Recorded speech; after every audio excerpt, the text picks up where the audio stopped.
दोस्तों, दिल्ली पुलिस के फॉर्म आ चुके हैं। 1 सितंबर से लेकर 30 सितंबर तक आप लोग आवेदन कर पाएंगे। जिन लोगों ने फॉर्म भर दिया है बहुत अच्छी बात है, और जिन्होंने अभी तक फॉर्म फिल नहीं किया है तो आप लोग फॉर्म फिल कर दो, क्योंकि बहुत ही अच्छी वैकेंसी आपकी है ये।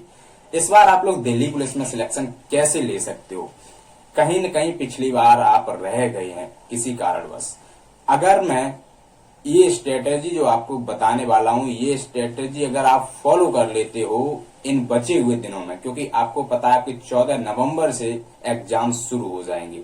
ठीक है, अब एग्जाम शुरू होने के बाद आपके दिसंबर तक एग्जाम चलने वाले हैं, तो समय भी ज्यादा नहीं है आपके पास। अब आप लोग प्रिपेयर कैसे करें ताकि आप श्योर सिलेक्शन ले सकें?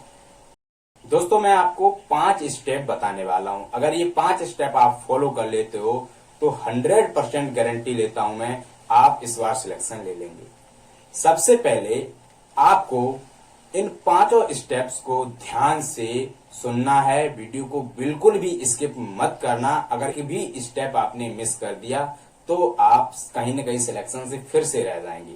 ठीक है, तो चलिए शुरू करते हैं। स्टेप 1, सबसे पहले आपको क्या करना है कि पूरा सिलेबस आपको डाउनलोड कर लेना है। डाउनलोड करने के बाद अच्छे से सिलेबस को प्रिंट आउट निकलवा लेना है, क्योंकि किसी भी एग्जाम को क्वालिफाई करने के लिए उसका सिलेबस ही हमारा आधार होता है, जिसके बेसिस पर हम तैयारी शुरू करते हैं।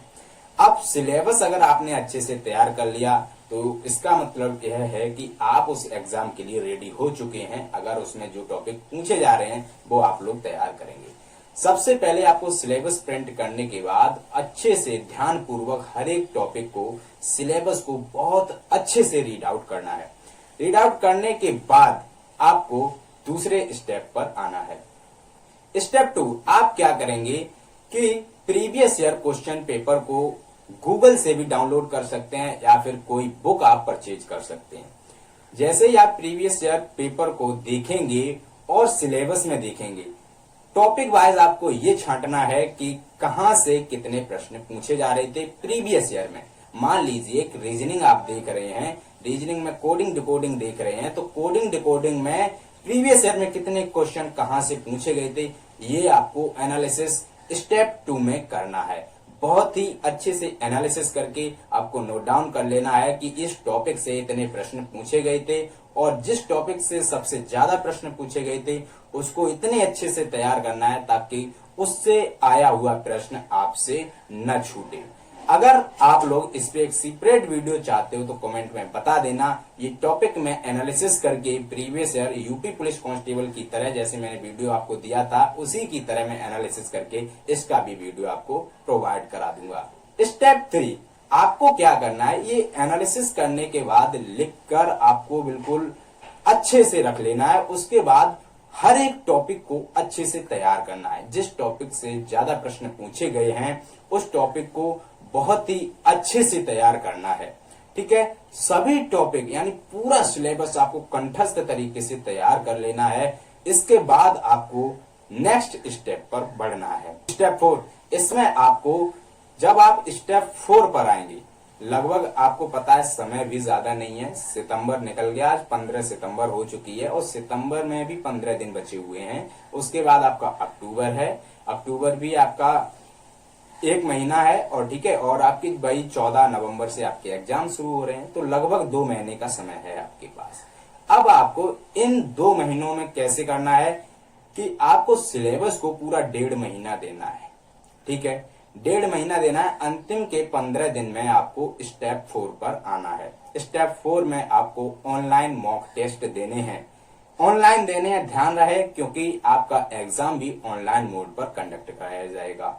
ऑनलाइन मोड में मॉक टेस्ट देने पर आपको फायदा ये होता है कि आपको जो आपका मॉक टेस्ट है उसको एनालिसिस करने की कोई जरूरत नहीं रहती है। ऑलरेडी एनालिसिस आपके सामने शो हो जाता है, तो ज्यादा से ज्यादा मॉक टेस्ट आपको लगाने हैं।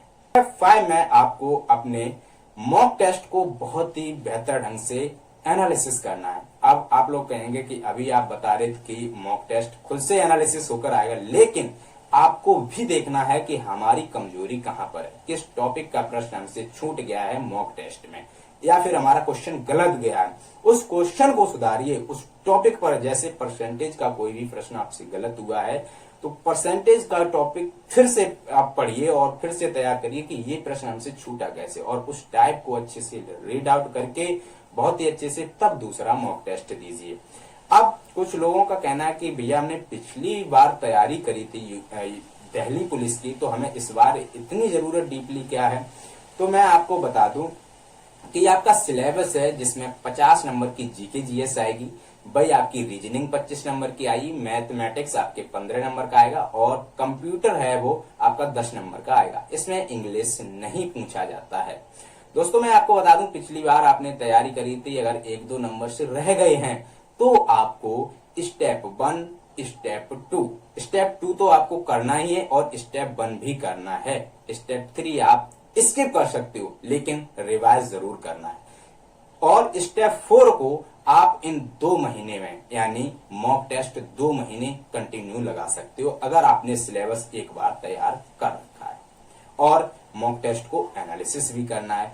अगर 2 महीने तक ये आप कर लेते हो ना दोस्तों, मैं गारंटी लेता हूं आप श्योर सिलेक्शन ले लेंगे दिल्ली पुलिस में इस बार। क्योंकि इंग्लिश, जो लोग इंग्लिश से डरते हैं, जिनका इंग्लिश विषय नहीं रहा है, उनके लिए भी ये प्लस पॉइंट है कि आपके एग्जाम में इंग्लिश नहीं पूछा जाएगा।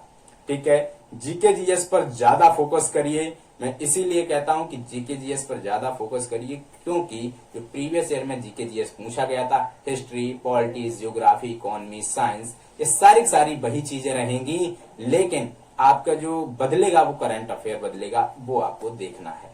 ठीक है, इन 2 महीने में इस तरीके से आपको तैयारी करनी है। अगर आपके लिए हेल्पफुल लग रही है तो आप इस वीडियो को लाइक करके, चैनल को अभी तक सब्सक्राइब नहीं किया तो प्लीज चैनल को सब्सक्राइब कर लेना।